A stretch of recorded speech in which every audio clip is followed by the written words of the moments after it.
Fulani are indigenous people of Plateau State. They have the right to live in the state and do their businesses peacefully. This is a statement of a Fulani boy, Baba coding, as you have on my screen over there. I am not hungry with this affront, and I'll tell you why. Please listen to me carefully. Welcome to News in Nigeria TV. And my gross is not against the Fulanis who are claiming to be indigenous of the Plateau State. My gross is against the people of Agatu, the people of Langtang, the people of the Plateau, who I know are the real indigenous, and why they have not supported the people that want their interests to come to pass. Today, some hours ago, we saw a person like Nnamdi Kanu, who is being consistently intimidated and unjustly incarcerated by the Nigerian government because he has simply identified with indigenous people of Biafra.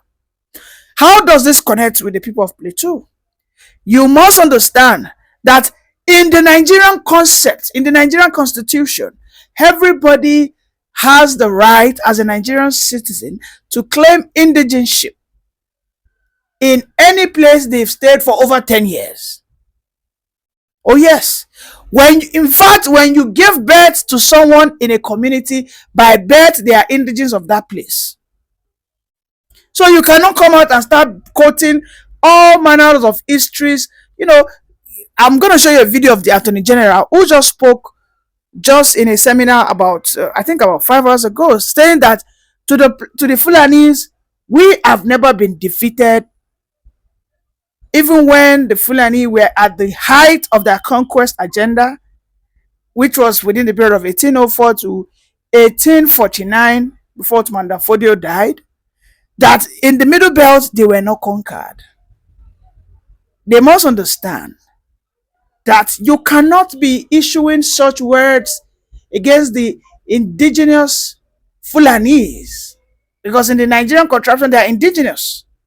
Any Fulani man that they give birth to in Oyo State today is an indigene of Oyo State. That is according to the Nigerian formation. If a Fulani man, they get married and they stay in Enugu, they stay in Imo State, they stay in Anambra State, they give birth there, they have their records in the primary health center of Anambra local government area, they are automatically indigenes, citizens of that local government. So if such a person, when they keep multiplying, they grow, they become 100, they become 500, they become 1,000, and they now start dominate a place, and maybe over time they pay the local chiefs and they begin to lay claims that they are indigenous of the land. What do you do? Historically, for those that are educated, understand that these people originally were never found within the axis of Nigeria. They migrated from Senegambia. But as long as the Nigerian constitution is concerned, as a Plateau person, whether you are from Agatu in Benue, whether you are from any part of Langtang in Plateau State, and you are saying that the Fulani man cannot lay claim to be an indigene of your state, then, and you are not supporting Nnamdi Kanu, then you are just nothing but a joker.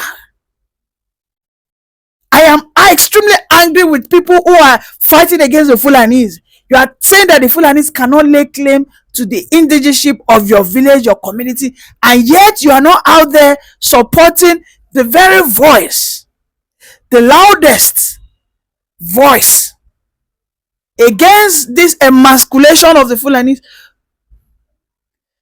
The Fulanis are doing everything to emasculate every other tribes, because what we know that is going on is simply land grabbing, all in the disguise of grazing cattle.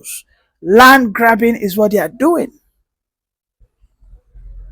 Another news as I have on my screen: the chief of Agatu kingdom, let me read it out, has given the Fulani elders a period of how many hours? He said a period of James Melvin Eje, the chairman of Agatu local government area in Benue State. First and foremost, Mr. Chairman, I beg of you, you need to double up your security. You need to reinforce your security, because when you threaten a Fulani man, take it that you have also threatened the Nigerian federal government. And you are just an ordinary chairman. You don't have immunity. Oga, you do not have immunity. I don't think you have any security paroles guiding you. I don't think you do. So for you to say that you are giving the Fulanis that are claiming their indigenous right in your hometown or your community, you are giving them 48 hours to vacate all farmlands to ensure farmers have unhindered access during the plant. You must be joking, Mr. Chairman, who goes by the name James Melvin Edge. I think you are joking. And the funniest thing is, the Fulanis are, by all means and by all effort and strength, they are already responding to this, Mr. Chairman. They have told him they are threatening us. That is what a Fulani man has said. They did something like that. They said, Mr. James is threatening us. You know what that means? That you dare threaten me, knowing fully well that I have the powers of the federal government backing me. Mr. James, are you ready for the fight coming your way? While I agree that the Middle Beltans were not defeated even when the conquest, the Fulanization of the northern Nigeria into the northern central was being carried out, is that the case today? There's over 50 to 100 villages or communities in Plateau State today that has been captured, forcefully grabbed by these Fulani elders, and indeed they have been renamed. Mr. James in Agatu local government is giving a 48 hours deadline for the Fulani elders to quit a land that is rich in grass. You gotta be kidding me. Do you have weapons to fortify that order of exit? Like, do you have AK-47? The Benue governor the other day was out there on the media crying and shouting that the terrorists terrorizing his people are the arms Fulani herdsmen. What does that tell you, Mr. Chairman? It tells you that these people that are telling to quit that local government by name Agatu are harmed. And Mr. Chairman, my question to you is, are you harmed? Are you ready for this war that you want to get yourself into? Are you? I know you are listening to me, and I might be sort of supporting the Fulanis. I think they know what they want. Yes, it is an affront against the real indigenous people, but the real indigenous people do not know what they want. If you know that you do not want a Fulani man to own a land in your territory, then first and foremost, you have to be against the Nigerian Constitution. Let's take a look at the Langtan mafias. Amongst the Langtan mafias, we had the Yakubu Gowon and so many other people that led military coup. We had T.Y. Danjuma. These are people that have had power to change the fate, the common fate of the Middle Beltane today. When the Langtan mafias were in power, who are still largely the mafians, the cabals, the political power brokers, the political decision makers, these are the people that decide who is who in Plateau today. A Caleb Mukswang, who is the current governor of Plateau, a Father Alia, who is the current governor of Benue State, cannot look face to face to these people that I aforementioned, who are the Langtan mafias. These people became a sellout to the Fulanis. When they were in power, then they were subjugated. They were subjects of the military rulers, who were largely the Fulanis. The last military ruler we had, who was Abdul Salam, who ruled for 9 months, but prior to that we had Abacha. The likes of Tiwa Danjuma were in bed with them. They couldn't ensure that they ensured that the Middle Belt was a region that became formidable, but instead they decided to go in bed for political exigencies and political gains, selling out their own innocent citizens. And today, the chicken has come home to roost. And in fact, indeed, I think the Fulanis who are claiming to be indigenous to the Middle Belt could be actually right. Because when you go into the Middle Belt, what is the language they speak? What is the official language? They speak the Hausa language. How do they trade? Yes, they might be largely Christians, but the language they speak speaks a lot. It says a lot about who the Middle Beltans are.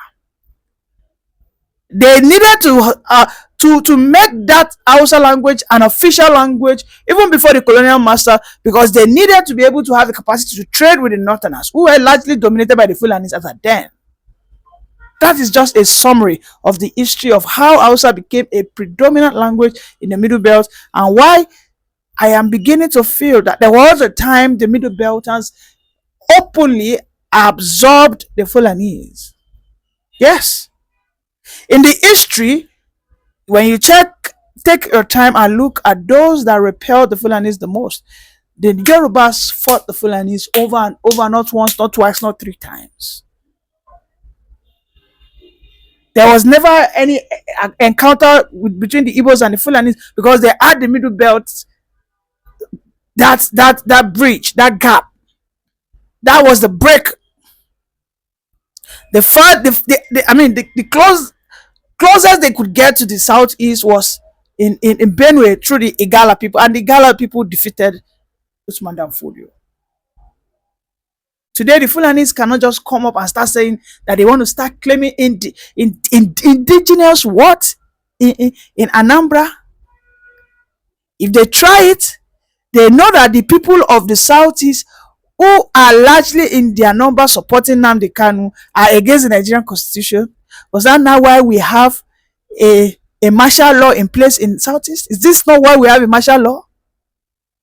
That's why I'm saying that the Middle Belters are not ready. You cannot come out and state that you do not want the Fulani man to claim the indigenous to be indigenous, and you support the Nigerian constitution. It's not possible. Even the Yorubas as it stands today cannot come out and say that a Fulani man cannot lay claim to be an indigene. It's not possible, because the large vast majority of the Yorubas are still in support of the Nigerian constitution. We have to agree that you cannot lay claim to a land in my territory, and for you to agree, first and foremost, you must stand firm against the constitution that gives that right. Excuse me.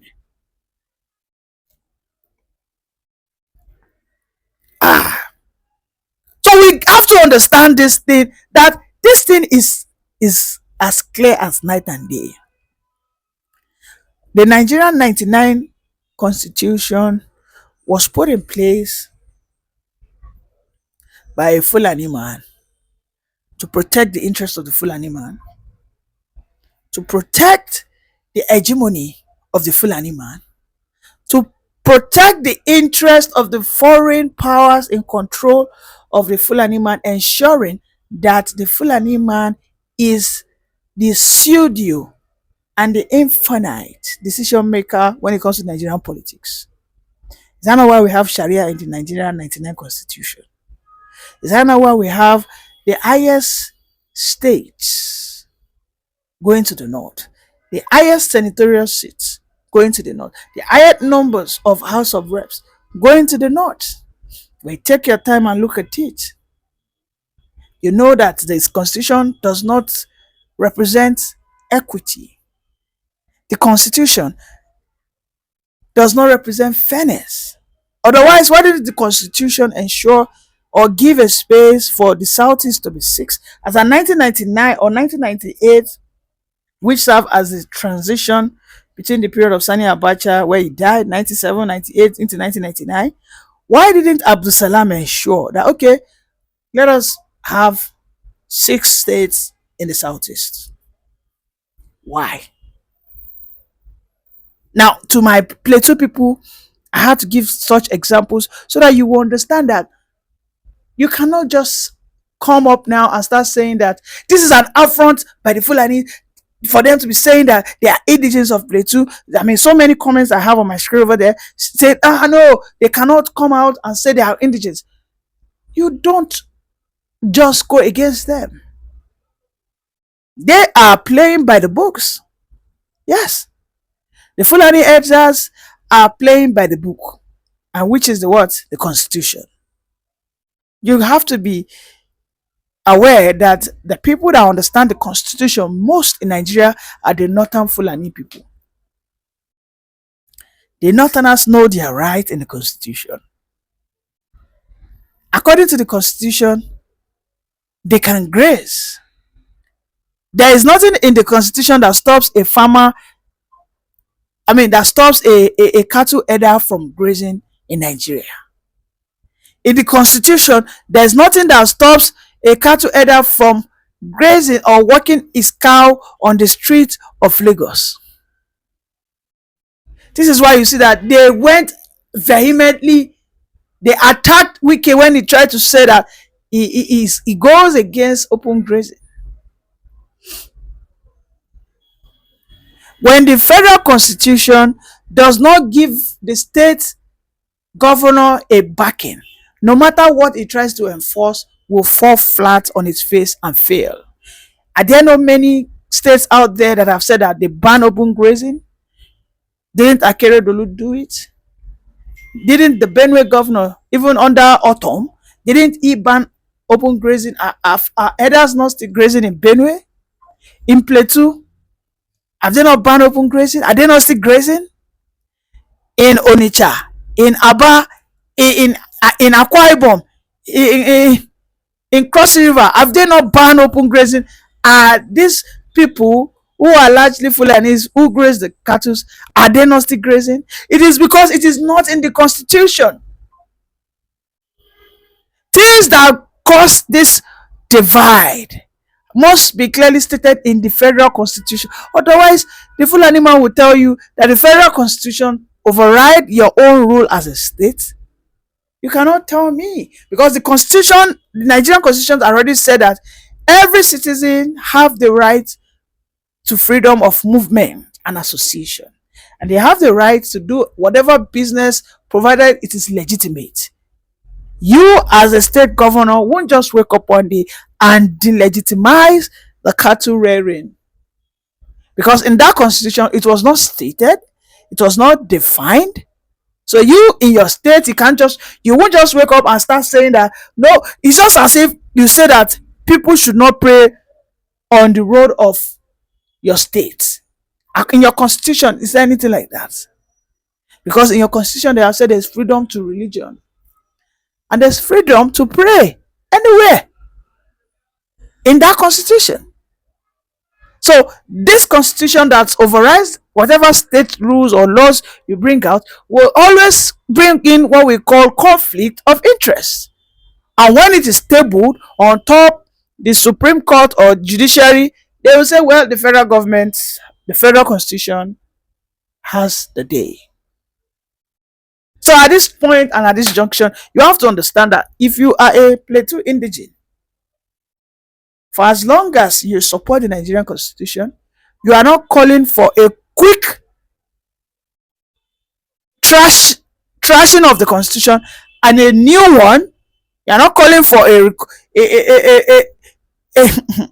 then you have to understand that the Fulani man is indeed an indigene of your state. Thank you and bye for now.